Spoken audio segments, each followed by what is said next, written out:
Friday morning, and for the final time this week, I'm walking in the Lake District.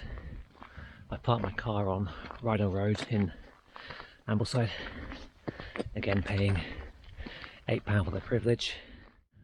My walk today follows the Fairfield Horseshoe. It should be a 10.5 mile route, quite well known but also quite challenging. It follows two ridges around the head of Rydal Head. At the halfway point on Fairfield, I should meet a point where I stopped over yesterday on the walk from Helvellyn as part of after the brutal climb up from Grisdale Tarn. At the very least, I know there are wind shelters there to have lunch if I need to at that point. It's forecast to be quite windy today. I think we're looking at gusts of 30 miles an hour maybe on the higher ground. The forecast also said it'd be cloudy all day, and again I've got sunshine all over me. Yeah, my final walk this week should be another good one.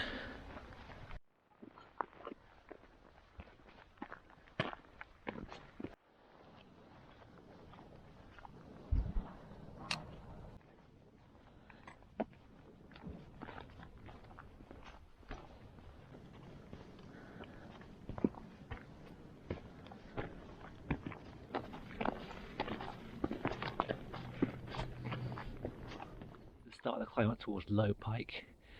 There's a choice of two routes here. Two guys ahead of me have gone over that way, around the eastern side. I'm going to go this way on the western side and see where it brings us.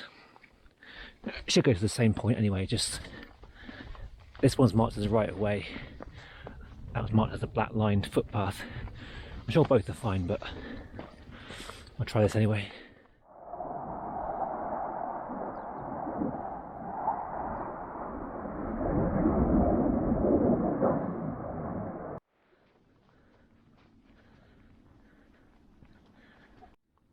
So later on today I come down along that side of the valley, down into Ambelside again.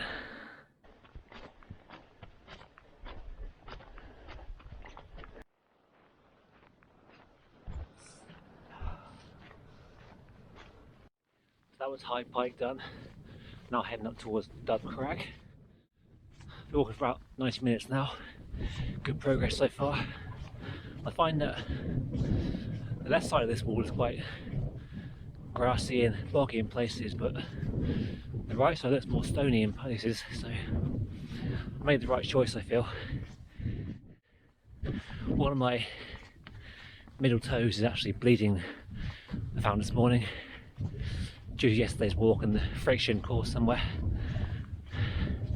And I got a slight blister forming on my right ankle as well, so the grass is definitely greener this time.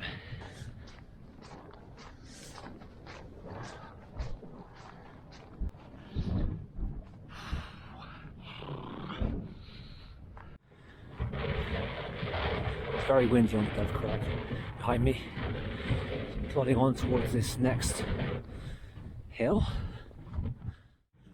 Bit of a climb ahead, but feeling good about it.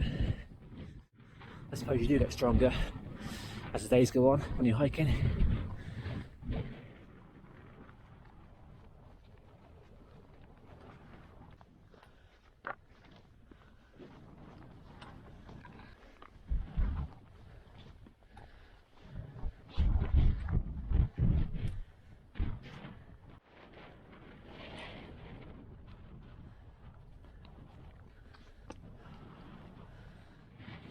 I'm going that way next.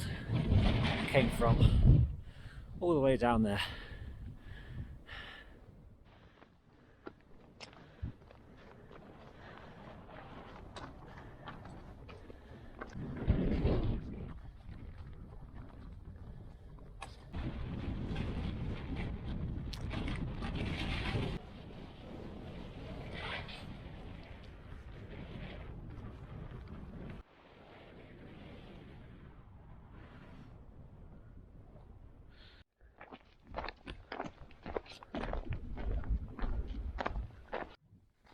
It's now only like 12 o'clock, so I've done 2.5 hours walking, about halfway or a bit over.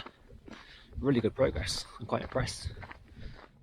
The way up to Great Rig, I think after this one just got Heron Pike to go. Then it's all downhill to Ambelside.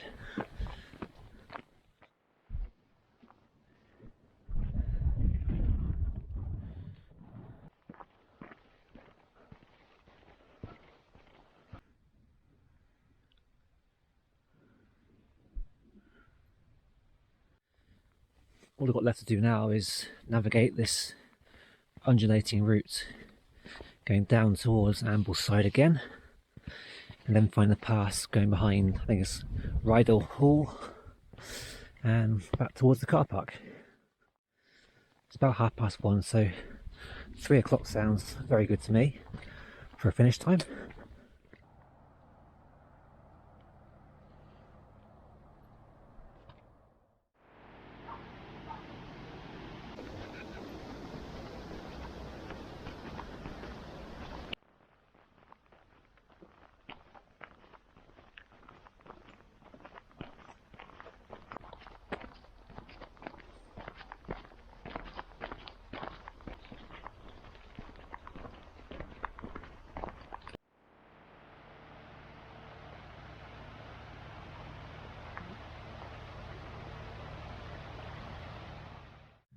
Here we are, 2 weeks after my walk. I'm back home, and it's time to look at the map, see where I went. So I started off in Ambelside on Rideout Road, which is down off the map over here somewhere, and I walked up this dead-end road here, which goes past Cumbria University over here.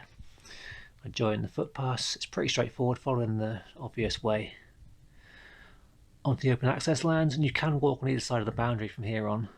I chose the left-hand side, which looked a bit wetter, a bit grassy underfoot, whereas the right side was a bit more rocky and hard going, I thought. Anyway, that took me up towards Low Pike, then I passed Low Pike onto High Pike, then I carried on all the way up to Dove Crag. There was quite a few people up there on the summit, on the cairn. Then I was up to Hart Crag, and then finally onto Fairfield that I met the day before on my Helvellyn walk. Another windy and blustery experience up there. And it was straightforward from there, coming down the other side of the ridge, the other side of the valley on this ridge to Great Rig, which is one of the higher points on the route. Further south down, I think I had lunch before I got to Heron Pike, so maybe somewhere around, I don't know, somewhere around here, 621 mark, Heron Pike. And again, it's straightforward, just following the main path ahead. You can't really go wrong on this route. Down through here, I came around the area of Rydal Hall and Rydal Park. There's a pub around there, there's a water wheel you can visit. It's quite interesting what's going on in that little area. Along this footpath, this again was really easy to follow to the main road. I followed that back to the Rydal Road car park, and then that was the end of my walk-in. And for some belated final thoughts on my trip to the Lake District, I had a really good week up there. Walking was excellent, but very challenging, more so than I expected, to be honest. I imagine it would be quite tame by comparison, because I look at all the green hills and fells, whereas Snowdonia is quite dark and bleak in places. Scotland is again another environment that's quite intimidating, but I thought Lake District Green, Peak District Green would be kind of okay, but where I can do 18 miles in the Peak District, I can't do much more than 12 in the Lake District, so it's a bit of a wake-up call for me in some ways. But I had a really good week up there, and I'd love to go back again sometime. Maybe next year, we'll have to see. I guess the one thing to watch out for is the car parking charges, because I was paying £8 per day, so that's £32 for my 4 walks I did, which is not cheap. I mean, you can shop around and find somewhere else cheaper, but it was easier for me to just find go with it, you know. But I've got nothing else, no big plans this year going forward from here. I'll try and do some more walks and maybe some wild camping if I can brave it. I reckon I'll go away again in March next year, which seems like a long way off now. But I hope you enjoyed following these walks. And thanks for watching, and I'll see you again on the next one.